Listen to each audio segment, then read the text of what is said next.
అందరికీ నమస్కారం. తిరుపతిలో వైకుంఠ ద్వార దర్శన టికెట్ల కోసం జరిగిన తొక్కిసలాట తీవ్ర దిగ్భ్రాంతిని కలిగించింది. ఇందుకు కారణంగా భావిస్తున్న పూర్తిస్థాయి రక్షణా చర్యలు తీసుకొని అధికార యంత్రాంగం తీరును తీవ్రంగా పరిగణించాలి. ఘటన జరిగిన పిదప చర్యలు తీసుకోవడంలో వేగంగా స్పందించే చంద్రబాబు గారు గత కొన్ని నెలలుగా అనేక శాఖల్లో అధికారుల తీరుపై ఆరోపణలు, ఆక్షేపణలు వస్తున్నా కనీసం స్పందించనే లేదు. రాష్ట్రంలో కుట్రలతో రాజకీయం చేసేవారు, అలసత్వంతో బాధ్యతను మరిచిన అధికారులు, దీనస్థితిలో ఉన్న వ్యవస్థలు అంటూ పదే పదే చంద్రబాబు గారే ఎన్నోసార్లు చెప్పడం తెలిసిందే. అయినా మాటలకే పరిమితమైన చంద్రబాబు గారు అధికారులను మార్చడంలో కానీ, అధికారులకు తిరిగి వారి బాధ్యతను గుర్తు చేయడంలో విఫలమయ్యారు.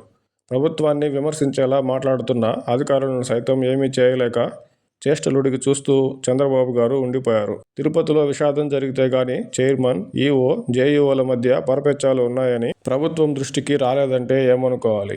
పై స్థాయిలోనే సఖ్యత, సమన్వయం లేనప్పుడు అధికారుల తీరును తప్పుపట్టడం, ఘటన తర్వాత సస్పెండ్ చేయడంతో ఒరిగేది ఏముంది?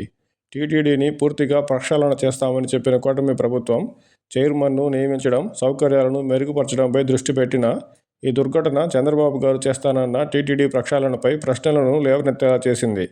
రక్షణ కోసం డ్రోన్లు వాడతామని గొప్పలు చెప్పే ప్రభుత్వం ఎంతమంది వస్తారనే అంచనా, అందుకు తగిన ఏర్పాట్లు కానీ, అనుకోని ఘటనలు జరిగితే ఎలా స్పందించాలి అనే అంశాలపై పూర్తిగా సమాయత్తం కాలేదనే చెప్పాలి.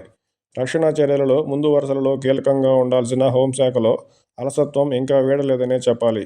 మిగతా వారి మాదిరి కేవలం అధికారులదే తప్పు అని విచారణ జరిపిస్తామని చెప్పడంతోనే సరిపెట్టుకోకుండా ఘటనకు ప్రభుత్వం తరపున బాధ్యత తీసుకొని భక్తులకు, ప్రజలకు బహిరంగంగా బేషరతుగా క్షమాపణ చెప్పడం ద్వారా పవన్ కళ్యాణ్ గారు మరోసారి తనలోని జవాబుదారీతనాన్ని చాటి చెప్పారు. న్యాయ విచారణ జరిపిస్తామని చెప్తున్న చంద్రబాబు గారు ఇప్పటికైనా ఆరోపణలు, ఆక్షేపణలు ఉన్న అధికారులను మార్చడంలోనూ, అలసత్వాన్ని వీడని అధికారుల విషయంలో కఠిన వైఖరిని అవలంబించాలి.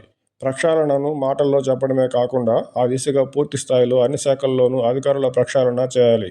క్షమాపణతో సరిపెట్టుకోకుండా అన్ని శాఖల్లోని అధికారులు అలసత్వం వీడేలా, అందుకు తగిన విధంగా కూటమి ప్రభుత్వ వ్యవహార శైలి ఉండేలా పవన్ కళ్యాణ్ గారు చొరవ తీసుకోవాలి. హుందాతనం, మంచితనం అంటూ చర్యలు తీసుకోకుండా నిందితులకు అండగా ఉండడం, లోపాయికారి ఒప్పందాలతో చేష్టలుడిగి ఇలానే కొనసాగితే ఇటువంటి దుర్ఘటనలతో లక్షల కోట్ల పెట్టుబడులు, ఉపాధి అవకాశాల కల్పన, వందల కిలోమీటర్ల రోడ్లు, అభివృద్ధి అన్నీ పక్కకు పోయి ప్రభుత్వానికి చివరకు చెడ్డ పేరు మాత్రమే మిగులుతుంది.